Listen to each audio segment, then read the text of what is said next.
인터라고스 참사 후 존 엘칸이 전한 메시지는 분명합니다. 말을 줄이고 운전에 집중하라는 것입니다. 이 말은 페라리 회장의 전통적인 의사소통 균형을 깨는 것이기 때문에 큰 반향을 일으켰습니다. 하지만 그 의미를 진정으로 이해하려면 표면을 넘어가야 합니다. 오늘 영상에서는 왜 페라리 회장이 그런 발언을 했는지 알아보겠습니다. 마라넬로 내부 분위기는 어떨까요? 브라질 경기 후 해밀턴의 발언을 살펴보겠습니다. 그리고 우리는 키미 안토넬리, 미나르디, 그리고 세계수권대회에 대한 입장을 밝힌 페르스타펜에 대해서도 이야기해야 합니다. 시작하기 전에 저를 응원하고 싶으시면 좋아요를 눌러주세요. 이제 세부적으로 모두 살펴보겠습니다.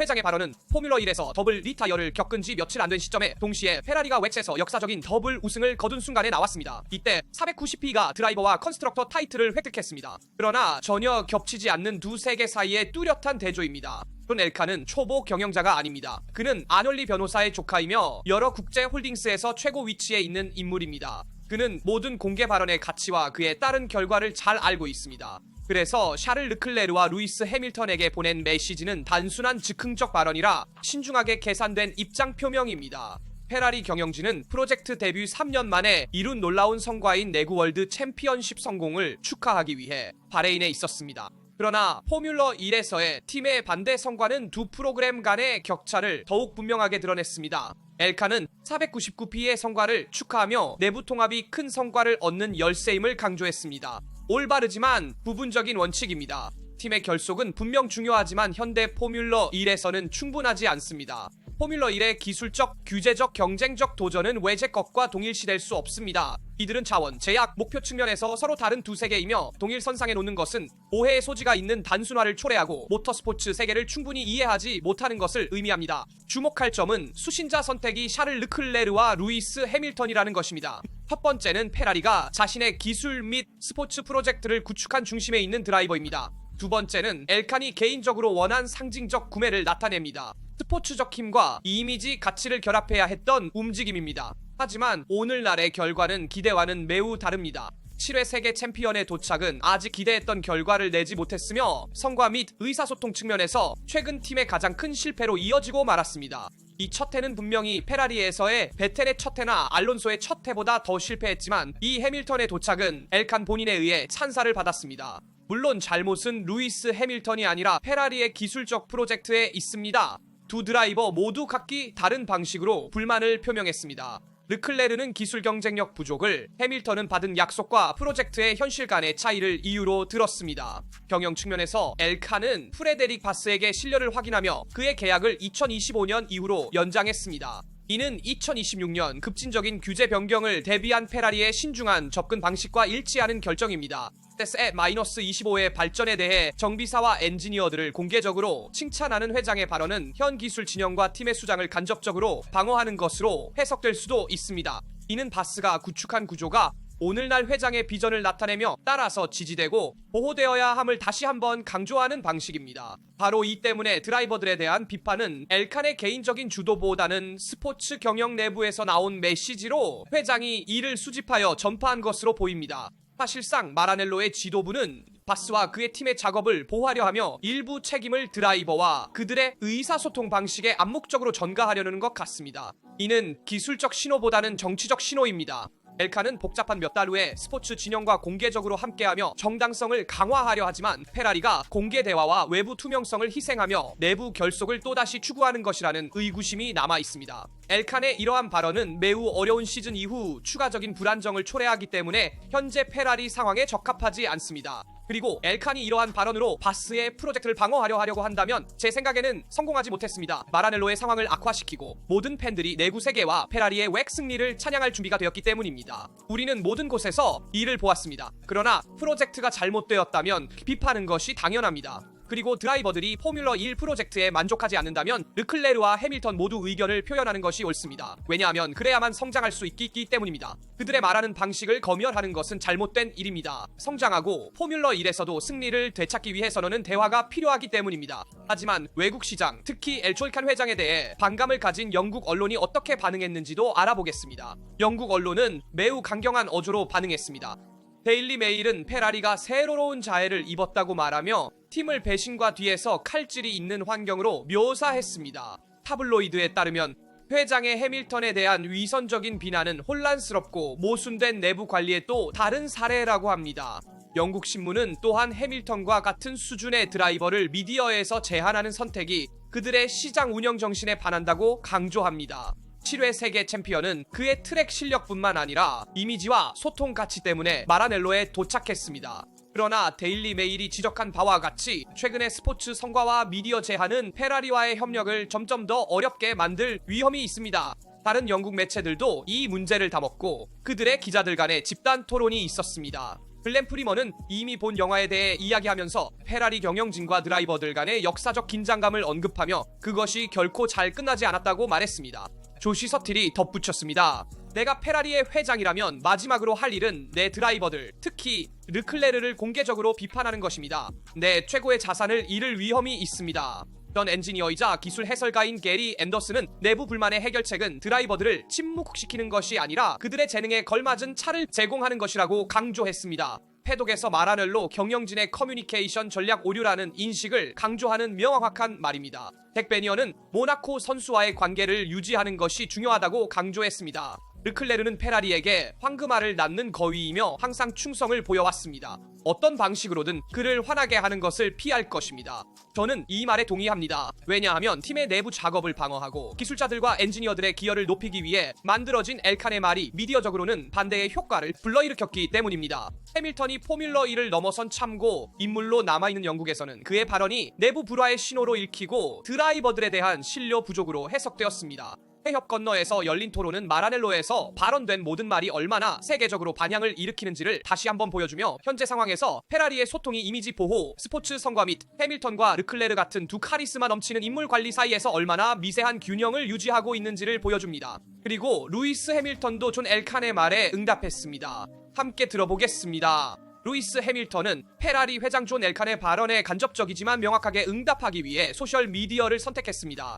밀라노 행사에서 발표된 페라리 회장의 발언은 포뮬러 1 세계에서 뜨거운 논쟁을 일으켰습니다. 엘칸의 드라이버들은 집중하고 말을 줄여야 한다는 말에 7회 세계 챔피언이 응답했습니다. 이전에 그는 그의 시즌을 악몽으로 묘사하며 경쟁자들의 성능에 아직 미치지 못하는 차량에 적응하는 어려움을 강조했습니다. 사실 해밀턴은 경기 후 스카이 스포츠 포뮬러 1에 말했습니다. 이 놀라운 팀을 이끌 꿈을 살면서 동시에 우리가 가진 결과를 직면하는 것은 어렵습니다. 좌절스럽습니다. 그리고 엘칸의 말이 전해진 지 몇 시간 후 해밀턴은 자신의 소셜 프로필에 짧지만 직접적인 메시지를 게시했습니다. 저는 제 팀을 믿고 저 자신을 믿습니다. 그를 페라리 차고에서 44번과 브라질 국기와 함께 촬영한 몇 장의 이미지가 동반되었습니다. 이 영국 드라이버는 덧붙였습니다. 저는 포기하지 않을 것입니다. 지금은 아닙니다. 그때 또 아니었습니다. 결코. 항상 감사합니다. 브라질. 많은 관찰자들이 이 게시물을 회장의 비판에 대한 우아하지만 단호한 응답으로 해석했습니다. 저녁에는 찰스 르클레르로부터 더 공적인 메시지도 도착했지만 그만큼 의미가 있었습니다.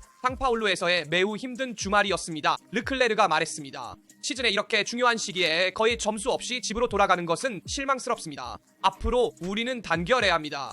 그래야만 마지막 세 경기에서 상황을 뒤집을 수 있습니다. 언제나처럼 최선을 다할 것입니다. 모나코인의 말은 엘칸이 불러일으킨 단결의 개념을 직접적으로 상기시키지만 논란을 일으키지는 않습니다. 페라리 회장이 두 드라이버의 특정 행동과 발언을 지적하려 했는지 아니면 단순히 집단 책임의 메시지를 전하려 했는지는 불확실합니다. 그러나 상황은 마라넬로의 상황이 가장 평화로운 상태는 아니라는 것을 분명히 합니다.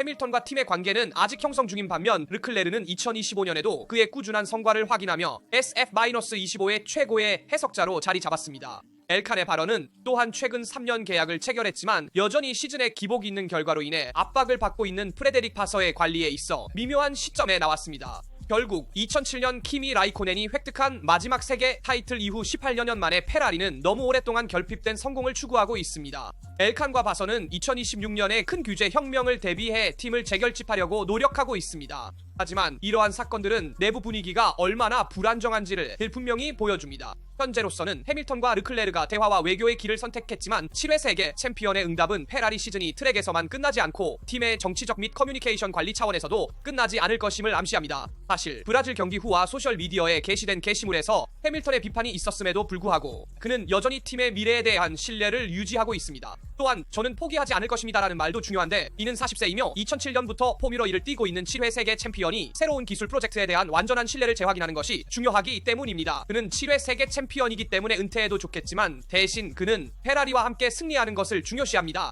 실제로 그 자신이 말했다. 우리가 미래의 긍정적인 것을 위해 예정되어 있다는 것을 알고 있습니다.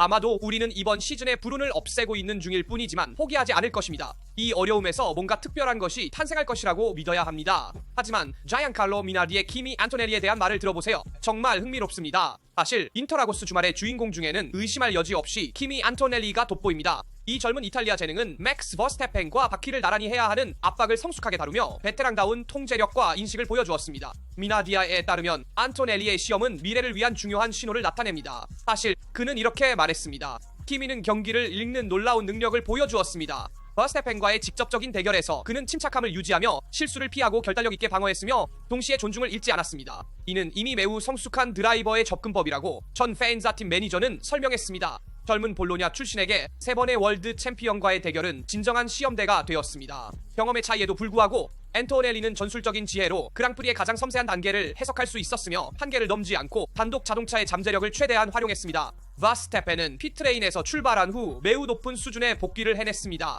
그는 다시 한번 자신의 기술적 및 정신적 기준 상태를 확인했으며 미나르디는 네덜란드인과의 대결이 그와 경쟁하는 사람들에게 얼마나 독특한 교육 경험인지를 강조하고자 했습니다. 막스를 뒤에 두는 것은 마치 자신에게 비추는 등대를 갖는 것과 같습니다. 작은 망설임 하나라도 벌을 받습니다. 그럼에도 불구하고 안토넬리는 리듬을 유지하고 압박을 억제할 수 있었습니다. 이는 순위에서 많은 점수보다 더 가치 있는 신호입니다. 미나르디는 시즌 동안 젊은 이탈리아인의 점진적인 성장을 분석했습니다. 안토넬리는 기술적 및 정신적 관점에서 매우 복잡한 현대 포뮬러 1에 빠르게 적응하고 있습니다. 그는 이미 팀과의 의사소통을 관리하고 경기의 핵심 순간을 이해할 수 있음을 증명했습니다. 이는 장기적으로 자신을 입증하고자 하는 사람에게 중요한 사건입니다. 미나디에 따르면 상파울로 주말은 안토넬리에 대한 패독의 인식에서 전환점으로 간주될 수 있습니다. 더 이상 단지 약속이 아니라 최고와의 대결을 견딜 수 있는 드라이버입니다. 버스태펜이 다시 한번 힘과 명석함을 입증한 경기에서 안토넬리는 침착함과 속도로 두각을 나타낼 수 있었습니다.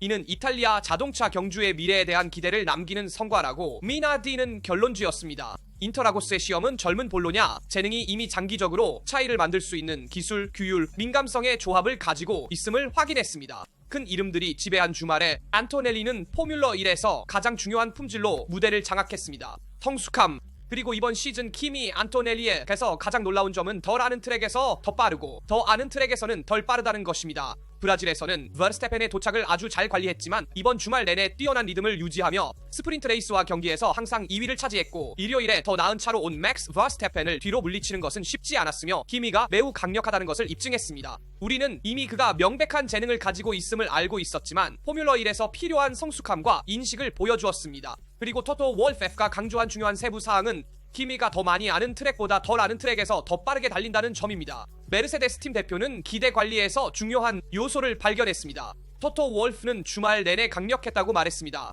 아마도 그가 알지 못하는 트랙에 있었기 때문일 수도 있습니다. 이런 경우에는 역설적으로 일이 더 간단해집니다. 오스트리아 매니저에 따르면 이 젊은 드라이버는 처음 시작하는 트랙에서 더 잘하는 경향이 있습니다. 그것은 그가 압력을 관리하는 방식에 크게 달려 있다고 생각합니다. 그는 겨우 19세입니다. 알고 있는 트랙에 도착하면 이미 당신과 팀에 특정한 기대가 있습니다. 그러고 나서 바로 좋은 성과를 복제하지 못하면 잘못된 출발을 할 위험이 있습니다. 그리고 토토 월페프는 또 다른 중요한 요소로 조지 라셀과의 내부 대결을 꼽았습니다. 키미 옆에는 출중한 팀 동료가 있으며 그는 현재 최고의 선수 중 하나입니다. 새로운 트랙에서 달린다는 것은 압력이 적다는 것을 의미합니다. 아무도 즉각적인 결과를 기대하지 않으며 이는 그가 더 자연스럽게 자신을 표현하는 데 도움이 됩니다. 팬들과 언론도 그에게 덜 집중하게 되고 이는 그가 마음의 짐 없이 운전할 수 있게 합니다. 2025년은 배우고 팀과의 신뢰를 쌓고 포뮬러 1에서 어떻게 일해야 하는지를 이해하는 데 필요합니다. 토토 월프가 말했듯이 키민의 진정한 잠재력은 더 많은 경험과 아마도 더 경쟁력 있는 차를 가지게 될 2026년에 드러날 것입니다. 미래는 그의 편입니다. 재능도 있고 속도도 있습니다. 이제 필요한 것은 시간뿐입니다. 버스태펜이 피트레인에서 출발하여 브라질에서 3위를 차지할 수 있었던 비결이 무엇인지 들어봅시다. 그리고 왜 레드불이 막스에 대한 올바른 설정을 미리 찾지 못했는지 팀 대표 러렌트 미키는 그 결정이 어떻게 전환점이 되었는지를 경기 후 설명했습니다. 우리의 사용창은 매우 좁습니다. 우리는 그것을 찾기 위해 주말 내내 싸웠지만 수너대의 병행 작업 덕분에 네 번째 시도에서 올바른 방향을 찾아낼 수 있었습니다. 라고 말했습니다. 새로운 설정은 가장 불규칙한 구간에서의 안정성을 향상시키고 느린 코너에서의 접지를 회복할 수 있게 해주었습니다. 그곳에서 레드불은 토요일까지 명백한 어려움을 겪고 있었습니다. 이 때문에 버스타펜은 Q3에서 제외되었습니다.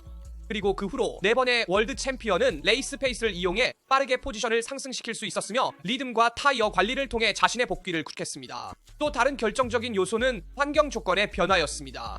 일요일에 더 낮은 기온은 피렐리 타이어의 성능을 근본적으로 변화시켰으며 RB21의 작동 범위를 개선했습니다. 또한 경주의 핵심 순간인 가상 세이프티카의 출입은 베르스타펜이 타이어 펑크로 인해 경주가 위험해질 수 있는 상황에서 손실 시간을 줄이며 피트에 들어갈 수 있도록 했습니다. 그러나 안타깝게도 맥스 베르스타펜은 월드 타이틀 경쟁에서 백기를 드는 것처럼 보입니다. 사실 인테르라고스에서 3위를 차지한 후 네덜란드 드라이버는 랜도 노리스를 추격하는 것이 이제는 불가능하다고 인정합니다. 종료까지 3경기를 남기고 49점 차이는 너무 커 보이며 레드불의 챔피언도 RB21의 어려움이 시즌 시작부터 영향을 미쳤다고 인정했습니다. 실제로 그는 이렇게 말했습니다. 우리가 지금 49점 뒤쳐져 있나요? 경기 후 기자들에게 물었습니다. 우리는 여기서 챔피언십을 잃은 것이 아니라 멜버른에서 잔드보르트까지 잃었습니다. 우리는 충분히 빠르지 않았던 주말이 너무 많았고 그래서 메우기 힘든 격차가 생겼습니다. 베르스타펜은 몇 점을 회복했던 순간도 있었지만 충분하지 않았다고 설명했습니다. 그게 시즌이 흘러가는 방식입니다. 처음부터 경쟁력이 없으면 나중에 회복하는 것은 불가능합니다. 라스베이거스, 카타르, 아부다비에 대해서는 크게 언급하지 않았습니다. 우리가 경쟁력이 있을까요? 말하기 어렵습니다. 각 코스는 서로 매우 다릅니다. 우리는 여전히 타이어 관리에 어려움이 있으며 이는 서킷의 레이아웃과 온도에 크게 좌우될 것입니다. 좋은 결과를 얻을 수 있지만 항상 그런 것은 아닙니다. 이제 우리는 여기에 집중해야 합니다. 타이틀은 이제 사라졌지만 메시지는 분명합니다. 맥스는 올해 마지막 라운드까지 밀어붙일 것입니다. 존 엘칸의 발언에서부터 루이스 해밀턴의 반응, 현재 키미 안토넬리가 겪고 있는 상황, 그리고 이제 맥스에게 거의 불가능해 보이는 월드 챔피언십 역전까지 우리가 영상에서 다룬 모든 주제에 대한 여러분의 의견을 알려주세요. 여러분의 모든 댓글을 읽고 답변하는 것이 기대됩니다. 항상 그렇듯이 좋아요를 누르고 구독하고 알림을 활성화하여 채널의 어떤 비디오도 놓치지 않도록 하세요. 여기서 투토에서 다음 비디오에서 만나요.